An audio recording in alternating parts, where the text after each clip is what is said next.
I was up in northern Norway, and I had prayed for about 10 years to meet Ron, because I had read in a small notice in a Swedish daily newspaper that the Ark of the Covenant was found.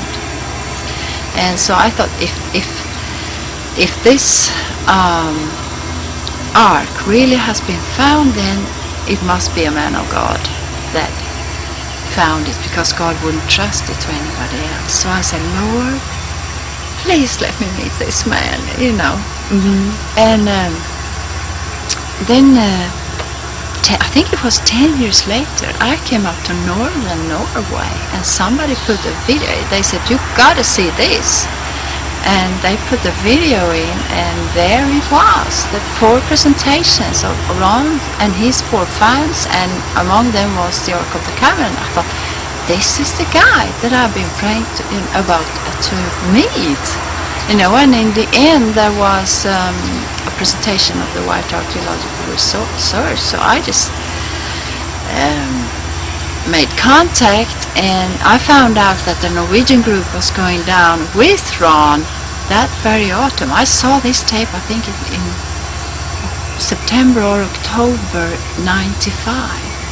And then I went with this Norwegian group in the end of November to meet with Ron and to travel with him. And I actually did an extra week because I really wanted to check on this man to see who he was, because people were saying, well, you can darken a mountain peak on a computer, and this guy's a fake. And so I thought, I want to check this up for myself.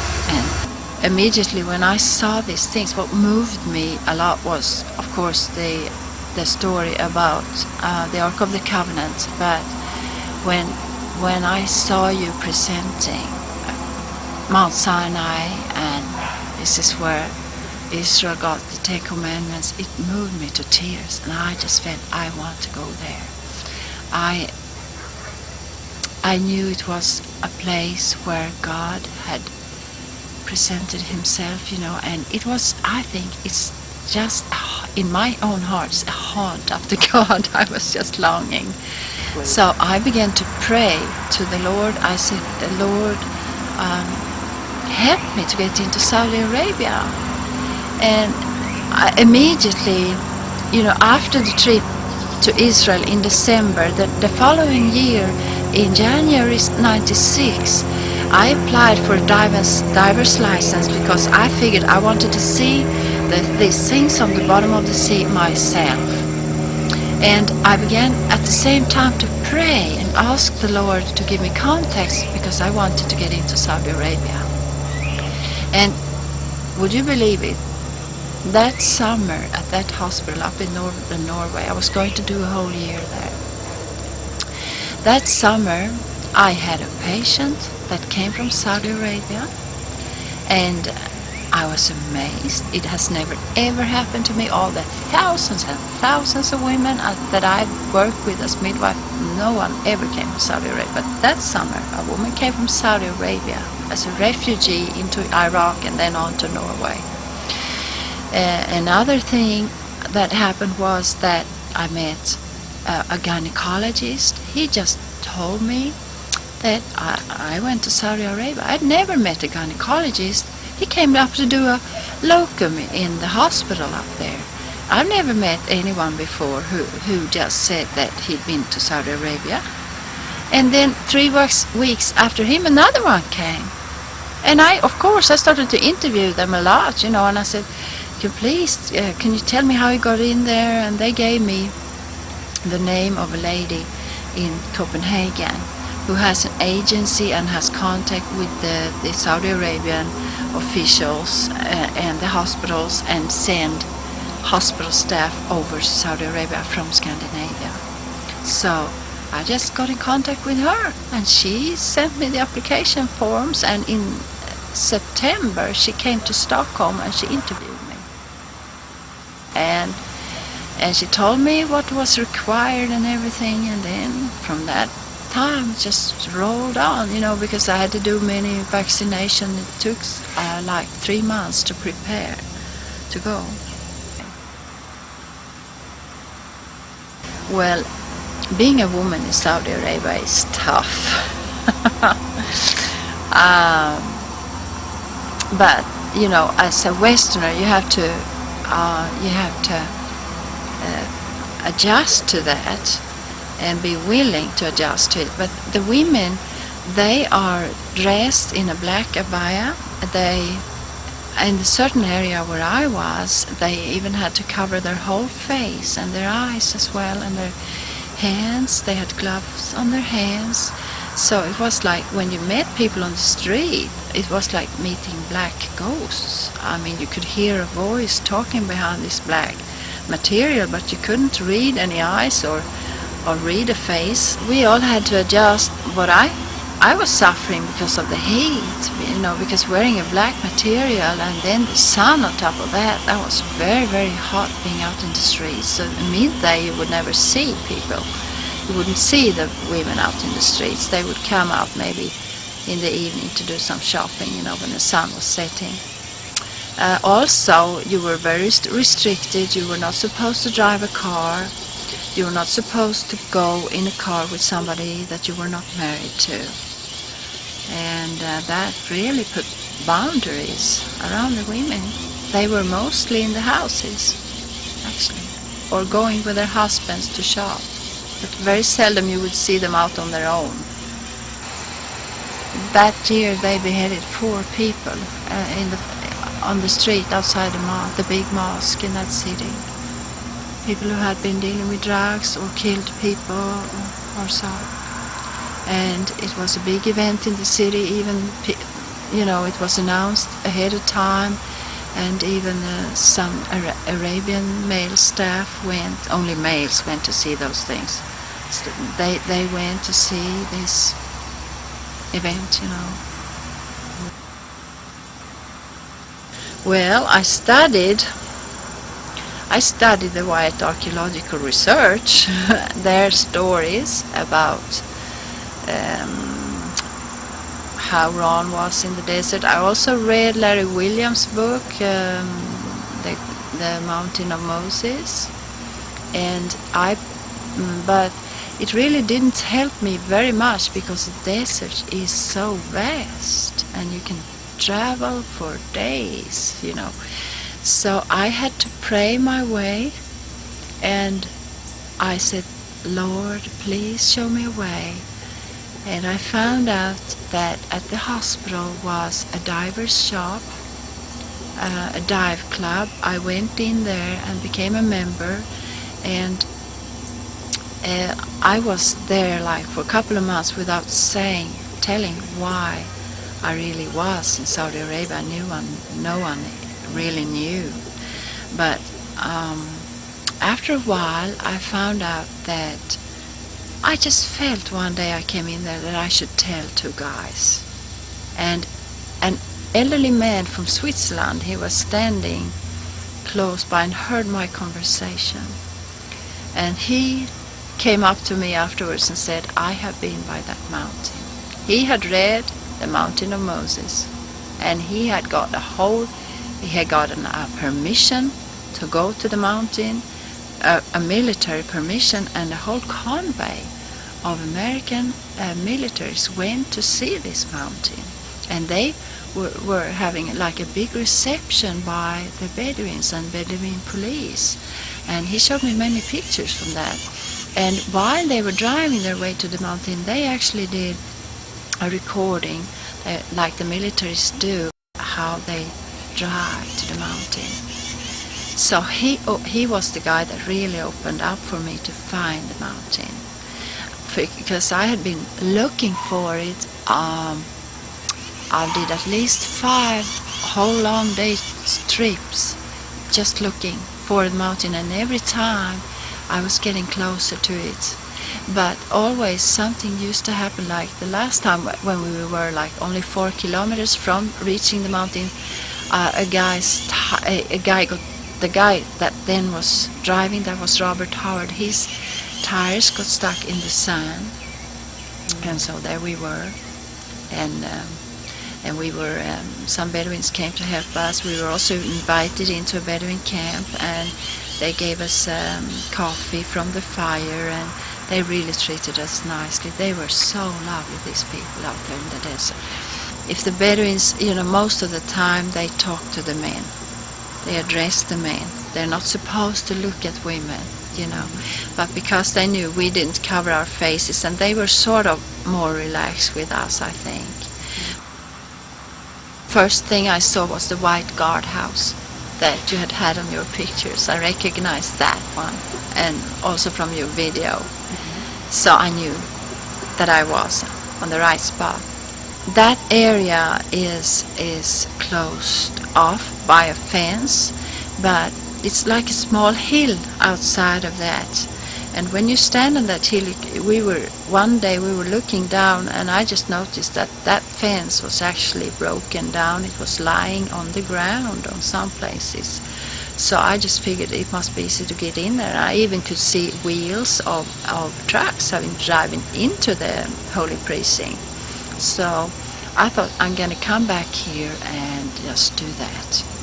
And so me and another guy, we just came there one day, and he didn't dare to take the risk because he didn't want to lose the job. So he was staying outside, and I just rushed in very fast. I was running and stumbling and falling. I think I fell 4 times because it's a very rocky area. It's a long way in there, actually it is. But finally I saw it, and I recognized some of the white pillar pieces that Ron had been talking about. I saw them, and I knew I was in the same place, at the right place, and I just stopped to take a lot of pictures. Well, when you are on the Bedouin road and you sort of hit the holy precinct going south, then the road that continues south, you can also take a left turn that's going east, and it's like, I measured it to be 1,600 meters from the holy precinct is the golden calf altar. I measured that on my GPS because I did waypoints by both places, and then you can measure the distance between, and it looks like huge boulders piled up. They are huge, like the same size as the boulders that are making up the pyramids in Cairo. They've been piled up neatly like this, and on the back side, on the front side, it looks they're still in place, but on the back side they have been tumbling down. There, right outside the holy precinct and the golden calf altar, there is an enormous plain. Enormous. It takes a long time to just drive through it, which we have done. And there is a way going through the mountain ridge. There's just sort of mountain ridge is coming like this, and it's just breaking its way through and coming out into another vast plain. In ancient tradition, as I understand it, Mount Horeb or Mt Sinai is a place where God revealed himself. And they knew that from the story of Moses. And then later on, when Elijah needed to seek God, he walked from Carmel down to Mount Horeb to seek God. Also Paul went that journey. That's what Galatians 1:17-12 tells us. And so there is a big cave there in the mountain. And the story in 1 Kings 19 and verse 11 tells us how that the prophet Elijah came there after having walked 40 days and 40 nights from Mount Carmel, and he went into this cave and stayed over the night, and then God's voice comes to him and says, what are you doing here, Elijah? And he tells why he's there. And then God says, come out and stand on the mountain before me. And if you see the picture that I've taken, there is a place outside the cave where you actually can stand. And you can see the whole mountain and the whole view there from there. So then the story goes on to tell how there came a storm that broke loose pieces from the mountain and also rent rocks. The Bible actually says that the rocks rent. And when I had read that story, I realized this is the place where Elijah came. So I started to look for those things. But I think I've been like by the mountain 5 times, and I've noticed those stones without having it clicking first. You know, I saw stones lying in the holy precinct. It's a big boulder. It looks like a knife has just cut it into 2 pieces like this, just like this. I've been traveling in the desert for so many days, just looking for this mountain and this place. Nowhere have I seen boulders that have been split like that into 2 halves, like you cut an egg with a sharp knife and it just is lying like that. So that was one thing I saw. Another thing that I saw was that there were stones there that looked like they had been scourged on the top. They were too far from the scourged mountain top to have come tumbling down from that one, so they must have been scourged on place at the holy precinct. So the underside of them, some of them have been turned because the Bedouins have been doing work there. On the underside there was no scourging. And you know the Bible says that God came also, a fire came. God was not in the storm, he was not in the fire, but the fire came when Elijah was standing there waiting for the Lord to come. I found it interesting when I asked Ron Wyatt to come to count the plain there and find out the middle of that plain, and she gave me a waypoint which I plotted into my GPS, and we went there by car, and when we came to the very middle of it, there was a tree standing, and on that whole plain there is no tree as far as the eye can see. You know, but there was this tree, and it looked like even there had been water there. And I think there is a scripture saying that the tabernacle was once in the middle of the camp. But I also want to talk about Paul, you know, because people's thinking, what they think, as soon as he got saved, he went and became a teacher in Antioch. That's how they think, you know, that he was teaching in Antioch for 3 years before he began his traveling ministry. But he says very clearly, he tells what happened when he got saved. In Galatians 1, he tells that. And he says he didn't go up to confer with the apostles in Jerusalem, he didn't go here and there, he went to Arabia. I believe that it was a tradition among the Jews that this is a place where God revealed himself. When he found out that I had been at the mountain and that I had found the crossing site and that I had been again to dive there, he asked me to film some of the bottom of the sea, and he lent me. I went over in September 97, I went over to Nashville and borrowed equipment, a video camera and underwater housing, and I filmed, and Ron said, just don't care what you see, just film the bottom of the seas, and which I did. And then he also asked me to try to find Mara, where the bitter waters were made sweet. And so I started on that one, and I started to do a search, and on ancient Arabian maps I found the name Marra. And Mara was a well, and well on Arabic, there are 8 different words for well in Arabic, but one of them is Ajin.